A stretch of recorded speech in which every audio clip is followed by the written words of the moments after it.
Vladimir Putin has said Ukraine would need to withdraw troops from territories Russia claims to have annexed before a ceasefire could begin, a proposal Ukraine's president called a Hitler-like ultimatum. Volodymyr Zelensky has long said Ukraine will not negotiate with Moscow until Russian forces leave all Ukrainian territory, including Crimea. The Russian president also said Ukraine would have to give up on joining NATO before peace talks could start.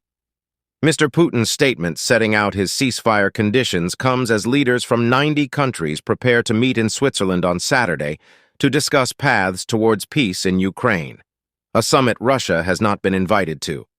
Speaking to a meeting of Russian ambassadors in Moscow on Friday, Mr. Putin called on the Ukrainian government to withdraw from 4 regions partially occupied by Russia: Donetsk, Luhansk, Kherson, and Zaporizhia.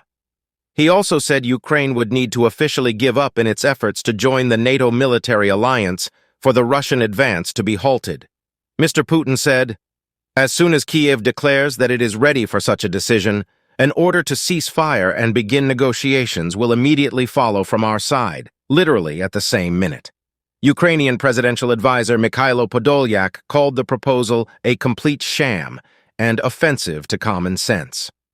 Later on Friday, President Zelensky told Italy's Sky TG24 television, "These messages are ultimatum messages. It's the same thing Hitler did when he said, 'Give me a part of Czechoslovakia and it'll end here.'" U.S. Defense Secretary Lloyd Austin also dismissed the Russian demands, saying, "Putin has illegally occupied sovereign Ukrainian territory. He is not in any position to dictate to Ukraine what they must do to bring about a peace." NATO Secretary General Jens Stoltenberg said Mr. Putin's proposal was not made in good faith. Russia analyst Tatiana Stanovaya said Mr. Putin's plan is a set of maximalist demands that offer no concessions, timed to devalue the peace conference ahead of it beginning. Mr. Zelensky will be attending Saturday's summit near Lake Lucerne, where he will hope to show he still enjoys wide international support. The Swiss government has said the aim of the summit is to provide a forum where world leaders discuss paths towards a just and lasting peace in Ukraine, based on international law and the UN Charter. Other attendees will include U.S. Vice President Kamala Harris, French President Emmanuel Macron, German Chancellor Olaf Scholz, Italian Prime Minister Giorgia Meloni, and European Commission President Ursula von der Leyen. Russia was not invited, and China has said it will not attend without Russia's presence. The peace summit comes after G7 leaders agreed to use interest from frozen Russian assets to help Ukraine fight invading Russian forces.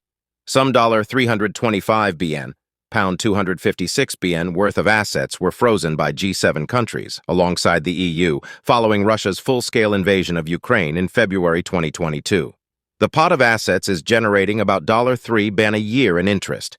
Under the G7 plan, that $3 billion will be used to pay off the annual interest on a $50 billion loan for the Ukrainians, taken out on the international markets.